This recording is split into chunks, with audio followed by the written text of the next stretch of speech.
Good evening, Trump's family. Welcome back to my channel. Have a good night, everyone, and God bless you. Alright, let's get into the news.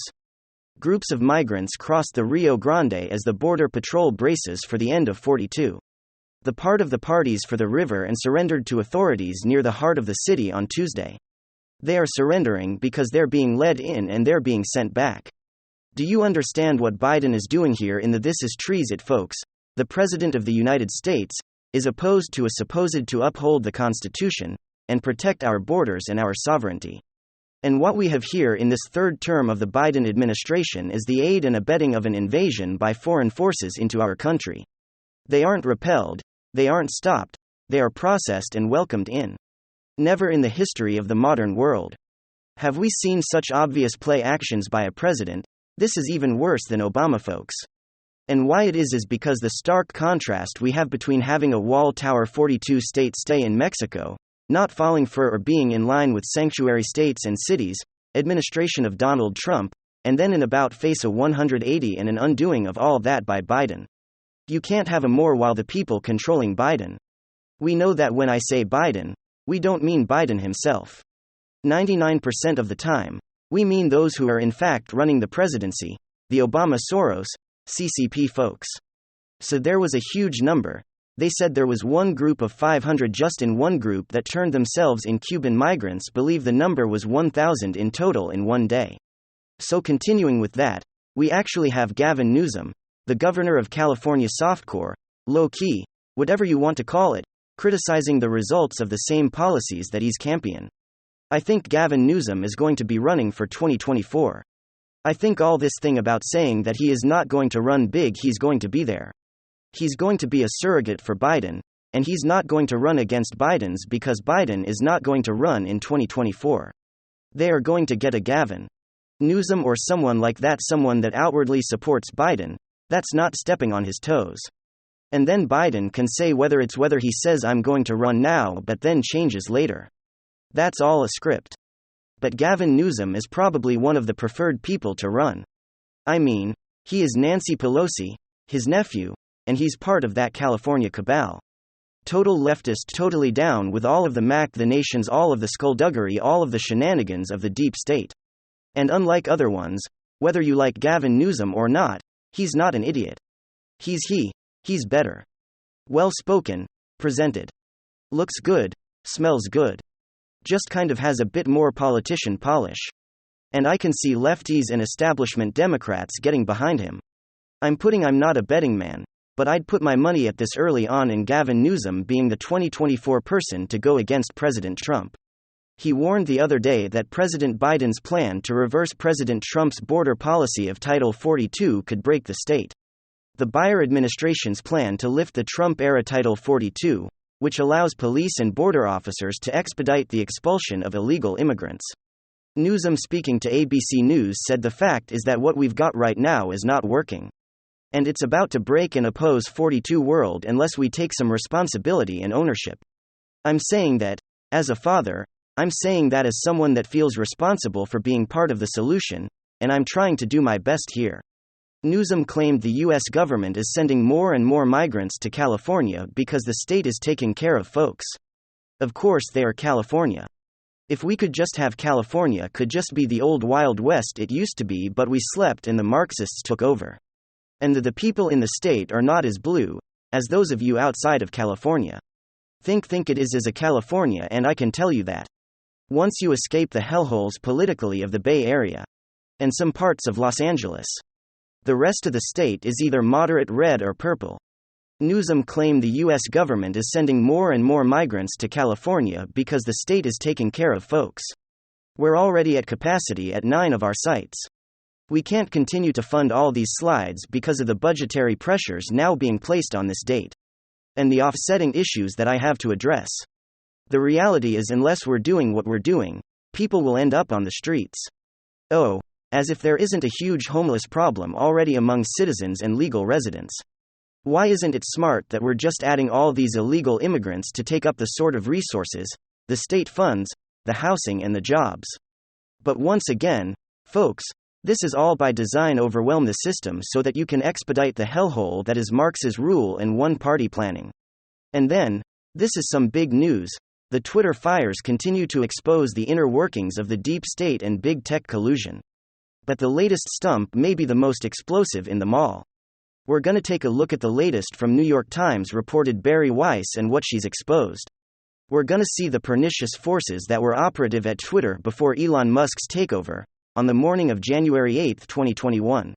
2 days after J6, President Trump tweeted out the following: "The 75 million great American patriots who voted for me, America first and make America great again, will have a giant voice long into the future. They will not be disrespected or treated unfairly in any way, shape or form." About an hour later at 7:44 a.m., Trump tweeted this quote: "To all of those who have asked, I will not be going to the inauguration on January 20th. That's how the day began at the White House. But the day started very differently over at Twitter, as the internal communications now made available through the Twitter files make clear. A number of employees at Twitter wanted to use J6 as a pretext for the banning of the President of the United States from their platform. Now, as Bari Weiss noted, this was radical and unprecedented. Twitter has a long history of defending the platform as an important public forum for citizens to be informed on precisely what their leaders. That, of course, means that the Ayatollah of Iran has a platform in Twitter. The President of Venezuela has a platform, the President of the Islamic Republic of Afghanistan has a platform, and on and on and on. But J6 clearly became a pretext, a justification for taking the unprecedented step of banning a sitting president. And in this case, none other than the President United States. The discussions and intentions of which were well documented in the previous Twitter files dump via Matt Taibbi. There was dissent, for example. This Twitter employee had a very interesting perspective quote: "Maybe because I'm from China, I deeply understand how censorship can destroy the public conversation. Maybe because I'm from China. What a prelude, what a qualification. Hey, guys, not to rain on your parade. But I mean, this kind of stuff, that you're talking about there? Well, no, it kind of sounds like, a totalitarian dictatorship sounds like. Have you ever considered this?" The response that this person got was extremely telling. Quote, "I understand this fear, right? I'm a good cosmopolitan, liberal. I understand you, I appreciate you. But I also think it's important to understand, in other words, here's what you, the person from China, don't get because you didn't grow up as a privileged liberal like I did. It's important to understand that censorship by a government is very different than censorship of a government. The First Amendment, the United States, and now this person is a constitutional scholar. The First Amendment, the United States, exists specifically to prevent the government from silencing the people." Yeah, I guess so. You mean like the FBI working with Twitter to silence the Hunter Biden laptop bombshell? You mean something like that? You mean like Katie Hobbs using her office of Secretary of State of Arizona to censor tweets she doesn't like, and of course, Twitter dutifully complying with that? You mean, these people are literally drowning in such an odious stench of hypocritical false virtual virtue. Well, whoever that person was, Bari Weiss. His revelations demonstrate that that person was clearly in the majority. What sounds like a supermajority, all of whom were hell-bent on banning President Trump from Twitter.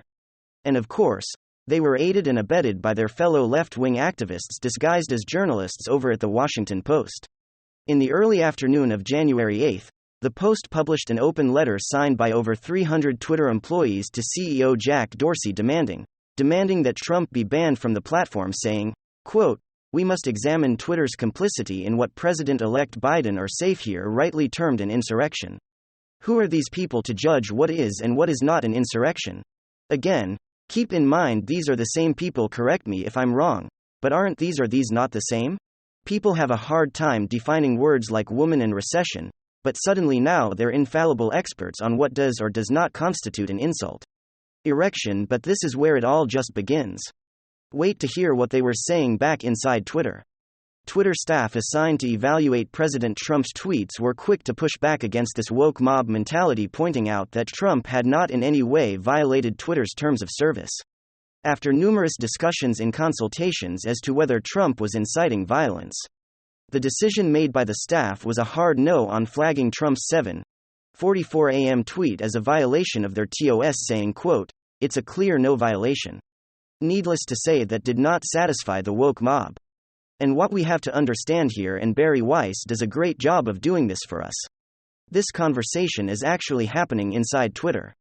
All the while controversial tweets from other world leaders were still up on Twitter. So for example, in June of 2018, Iran Ayatollah Ali Khamenei tweeted out, quote, "Israel is a malignant cancerous tumor in the West Asian region that has to be removed and eradicated. It is possible and it will happen." Twitter neither deleted that tweet or banned the Ayatollah. This is a major world leader calling for the annihilation of an entire nation, no comparable outrage among Twitter employees. In October 2020, Malaysian Prime Minister said it was, quote, "a right for Muslims to, quote, kill millions of French people." Now Twitter did delete his tweet for glorifying violence, but he remains on the platform. And Bari Weiss gets example after example, after example, after example, world leaders saying inflammatory things on Twitter, and either those tweets are still up there or they've been removed, but the leaders they remain on the platform. So a double standard doesn't even begin to describe the situation. Less than 90 minutes after Twitter staff decided that the tweet did not violate any rules. Twitter's head of legal policy and trust, the Jaya Gata asteroid, the president's tweet could be, quote, "coded incitement to further violence." Just minutes later, employees suggested that the president's original tweet may have violated Twitter's glorification of violence policy. If, and this is key, if you interpreted the phrase American patriots to refer to the rioters. The fact that the phrase was prefaced with the number 75 million didn't seem to catch their attention. And things started to unravel. From there, they escalated out of control. You had Twitter employees viewing Trump as the leader of a terrorist group. They said he was comparable to Hitler, yada, yada. And about an hour later, the mob went out. Twitter announced President Trump's permanent suspension due to, quote, "the risk of further incitement of violence." Now, why I think in many respects, this was the most explosive eye-opening Twitter files dump of them all is because it shows explicitly how woke neo-Marxism is inherently an excommunicative religion to sacred ideology that has fundamental tenets. And if you violate those tenets, notice not terms of service. No, if you violate the terms of service, but the ideological tenets, you will be silenced, you will be cancelled, excommunicated. And the fact that they can do this to a sitting president without the slightest repercussion demonstrates that this vile woke neo-Marxism has taken over the major levers of cultural power in our nation. It's astonishing stuff. But ironically, the fact that it's all being revealed for all the world to see is testimony that their cultural power is waning. The days of the week both neo-Marxists are indeed coming to an end. The woke cancel culture neo-Marxists are inevitably going to be themselves cancelled. Thank you very much. WWG1WGA. Hit the like button. Hit the subscribe button to watch the next episode.